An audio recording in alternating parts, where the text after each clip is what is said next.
everybody, my name is Tanya and this is my very late wrap up for the Genrethon. So the Genrethon ran from the 10th to the 17th of April. It is now the 25th and I'm just getting around to filming my wrap up now. But that kind of sums up my month on Booktube. All the details for Genrethon and the hosts will be down in the description, but basically the idea was to read at least 3 books of 3 different genres. I completed that goal. I finished 4 things from 4 different genres and started on a 5th. So I'm pretty happy about that, and let's just get into it. So the first book I have is actually something I was meant to read before the readathon started.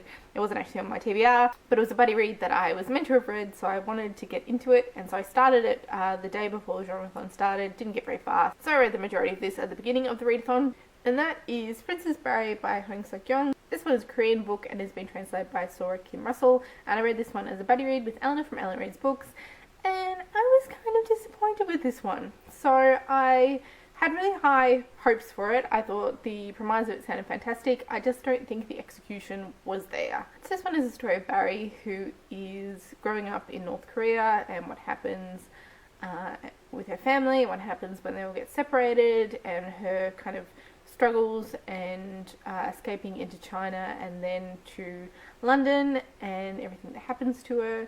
That premise sounds fantastic, and that storyline, it's definitely a culture and an area of the world that I don't know anywhere near enough about. The genre that this fits into kind of goes a couple of ways, and I think it was trying to do too much at once, and it should have kind of focused on one or the other, and it would have been a better book for it. So this in part is literary fiction, and it's part kind of magical realism, but it's done in such a way that I think either it could have been just left aside and done as straight literary fiction, or really amped up and really embraced, and it would have been so much more effective. As it was, it felt kind of neither here nor there, didn't really add anything, and so it kind of fell a little bit flat. Being the story that it is, there is a lot of horrible things that happen to Barry and to others in this story, but I felt like none of it actually came through and touched me emotionally, because it was told in that kind of wishy-washy manner, and so it didn't really bring across and portray that emotion in a way that I felt.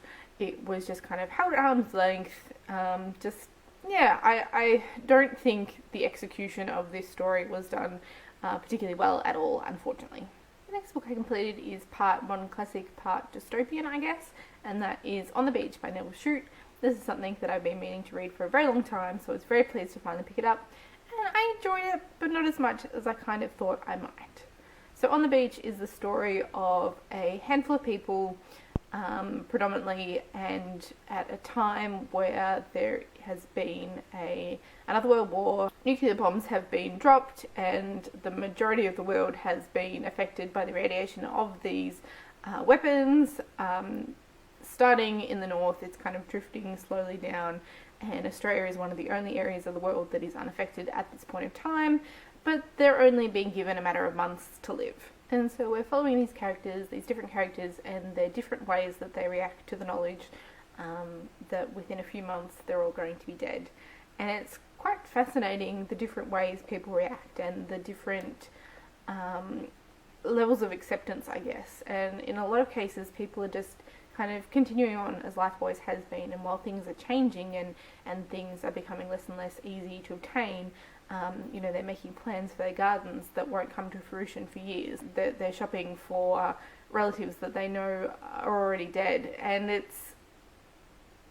it's really interesting, and at the same time not very emotional, in that it all feels quite removed. So again, kind of like Princess Barry, I didn't feel like I really got caught up into this, because it's quite that kind of removed, not particularly emotional, literally. It's just kind of a plain, bare-stated book, and I like that. Like, that's not a criticism necessarily, but it also doesn't mean that I've got that kind of real emotional connection to the characters.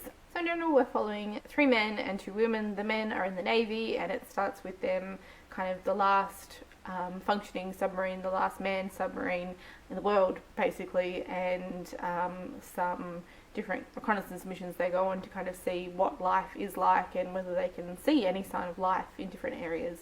And so it's quite interesting and eerie, kind of visiting these areas that look relatively normal, but there's no sign of life there. It's quite eerie getting these reports of the, the drifting radiation and the levels of radiation, and as places stop responding, and getting this shift of coming down. But I didn't feel any real sense of suspense with it. It, again, was kind of that removed portrayal and kind of a study of these characters also not giving a very emotional response in a lot of cases to what's going on. And also into this we have things like the last running of the Grand Prix, and people with only a very short amount of time to live throwing their heart and soul into this, last big major car race in Australia and the aftermath of that, which was quite interesting. One thing I really appreciated about this is the place and the area of the world that it's set is very familiar to me. This is largely set in and around Melbourne, but a lot of the places that are mentioned are places that I'm familiar with. It is my part of the world, and some of the names that are dropped in there, I'm like, that is very local to me. So that I always enjoy kind of name spotting, I guess, and things that are set in your area kind of have that special connection there, I guess. So I did really enjoy this, but I kind of felt somewhat underwhelmed in other respects. It's not the kind of gripping thriller that it could be. It's more of a calm, quiet approach to the end, I guess. So I'm so pleased to have finally read this one, and I'm definitely looking forward to reading more Neville Shute in the future and seeing what else he's got. Next up, I've got something that was a lot of fun, and that is a play, and that is William Shakespeare's Star Wars: A New Hope by Ian Dozier. So this would come under play or also humour, and this is exactly what it sounds like. And as I've said before, the storyline of the original Star Wars: A New Hope translated into Shakespearean, and this just was delightful. I really, really enjoyed this. It made me relive the movies, so I really want to do a rewatch of the movies now too. I really want to read the rest of these. I've got all 6 of the original and then the prequel trilogy. I wonder whether he'll do the new ones now that a new one's coming out, whether he'll do those as well. I hope so. But this was just so charming, and I enjoyed it a lot. I really enjoyed the humour in this. I really enjoyed kind of the asides. I love the fact that R2-D2's lines are, boop, boop, boop, boop, boops, and wheeze, and Chewbacca, and it's just, it just made me happy. It just made me so happy. Also in this are some gorgeous little line illustrations, which I think really added to it as well, and they also just really made me picture scenes in the movies. There's also some good tongue-in-cheek Shakespeareanisms in here.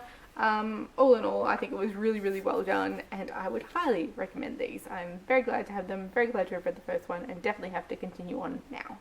Next up, I finished what has become a readathon staple, and that's my children's book, and that is my Animorphs. This is The Capture, the 6th book in the Animorphs series. Here we've done the full circuit of narrators, and we're back with Jake again, and this is the one where one of the Animorphs becomes a controller. And so again, still these early ones are very, very familiar to me. I'm sure I've read them multiple times. I've got no idea how many times. So all of this was very familiar. And so I knew exactly what was going to happen and how it played out. But just revisiting them again is continuing to be an absolute delight. I would highly recommend, if anybody read these as a child, to revisit. I think they definitely hold up. Or, anything from your childhood. I think this going back and re-experiencing things is just fantastic. I love kind of that nostalgia element of things. I think it's great. I made a start on the last book that was on my TBR, but I didn't quite finish it, and that is Carrie by Stephen King. I can't remember quite how far through I got, but it wasn't very. I've since finished this, but I will talk about it in my April wrap-up. So these are books that I finished during the week of the Genrethon, and an interesting mix of things, some things that were a bit disappointing, and some things that were absolutely wonderful, but I'm very pleased to have read everything that I did. If you're reading these ones, I'd be really interested to hear your thoughts on them, particularly Princess Berry and On the Beach.